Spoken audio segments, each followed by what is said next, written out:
Hey everybody, this is Ashley Leftwich and welcome to my Module 6, Emerging AI, and I'm going to go over ChatGPT. I really like this one. I'm going to go against the grain with some of the articles I read about why ChatGPT would begin the classroom. So here is our agenda. So we're going to look at technological features, instructional benefits, potential implementation, and key takeaways about ChatGPT. So, what is ChatGPT? Well, it is an artificial intelligence bot that you can type into the chat box, ask a question, and each time the thing I liked about it is ChatGPT is going to respond in a different way, just as a human would. Um, it is not detectable as of right now by plagiarism websites, and there's sort of a reason for that because you want it to be as human like as possible. One of the downfalls is it's not as good with newer or current events. So anything before 20 or after 2021, sorry, it's not as accurate on. And so there are some things to be aware of there. But the chat and paragraphs that it gives you when having a conversation, asking questions is immensely detailed, which I really liked. So, here are some of the technological features.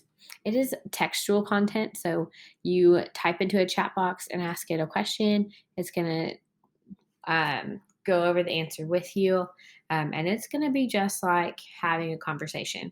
They also save the conversations, which is nice to go back to, and that way you can reference it for later, which I will get into in a little bit why that would be beneficial. It also produces original text each time. It does not repeat the same information whenever you ask it a question. So, for example, if I asked it, um, how did World War One begin? The first time it's going to go over how World War One began from this perspective. The second time, it may ask or it may tell me how World War One began in another perspective, or it may just start differently using different adjectives, verbs, nouns, that kind of thing. But it's really interesting. And then it also helps you with generating ideas. I thought this was amazing, especially as thinking as a teacher who is overloaded constantly and I'm needing new ways to come up with things. I really loved this feature, the generating ideas. I mean, I would have never thought of using it in this way until I read a specific article, and I'm going to go into that here in just a second. So, technological features. One thing that I kept looking at whenever I was starting my research and trying to figure out, okay, well, what is just the general tone of Chat GPT? What do people think about it? Um, and of course, the first few articles are about how school districts and other companies even are wanting to ban Chat GPT. There's been schools in New York and Seattle who have already, their district has blocked its website. I even tested this to see if my district has blocked it and has not. So I don't know if it just has not hit my area yet or just not a trendy thing, but I thought it was pretty cool. Um, so with that, I want to say I feel like you could really use this to your benefit. So going against the grain, sure, our students can try to use it to cheat, absolutely. But at the same time, if your students are using this to cheat, are you asking rigorous enough or comprehensive enough assignments of them and questions of them? Like, is that really the right way to assess their knowledge? Like, and even if they do want to use it as a way to not necessarily cheat, but to start their project, why not take it as a way to conduct research or to build their outline? So, that's just my thoughts on this. I really thought this was interesting. With that, here are just 20 ways you could use ChatGPT in the classroom. And notice some of it is not even student led. It's to help the teacher. So, for example, it can help you write your lesson plans. Number 13. That was like a that's fantastic. Or even grading. The students, one, it can help you with grading and providing feedback for assignments, which is number 5 right here. But then also the students can grade the bot with its responses, and I thought that was really neat. for them to say, like, oh, yes, this would be an acceptable response, or this wouldn't. Here's why. But one of the main ones that I thought was amazing that really stuck out to me was this number 7: add it to the think, pair, share thinking routine. As someone who is a huge fan of PSYOP strategies for our ESL students, my gosh, this is amazing. How better for students to not only think and pair and share, but then also adding that as either a typing or even a talking thing to an AI. I mean, you don't have to worry about, um, do you have enough students and is there the right number of pairs and that kind of thing. Oh my gosh, like that just mind blown for me. I love that. But then it also provides information and answers questions.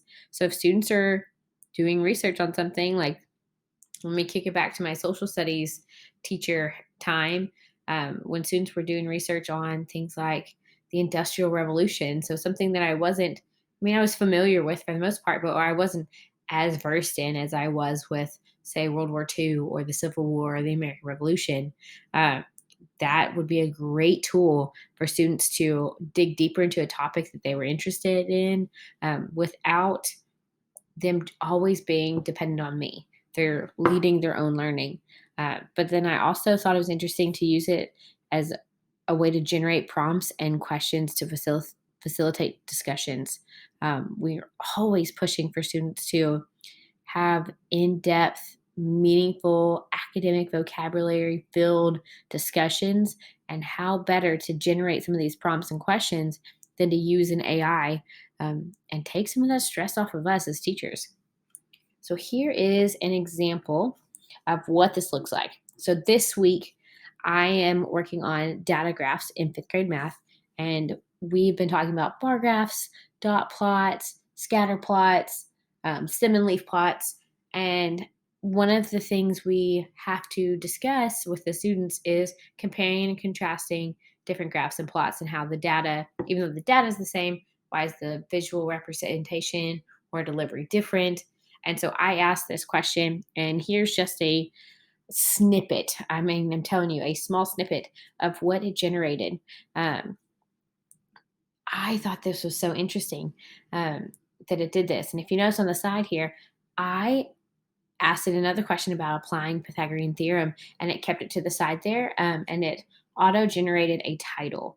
So that way I could quickly see, okay, this one's about applying Pythagorean theorem, but then I already this past week did one on bar graphs and dot plots, and I can go back and reference it and use that information if I need to.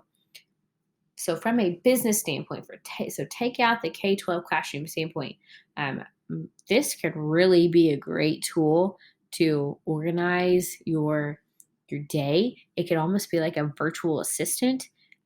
I think that was just awesome, and very interesting. Like that could be taken above and beyond in so many ways.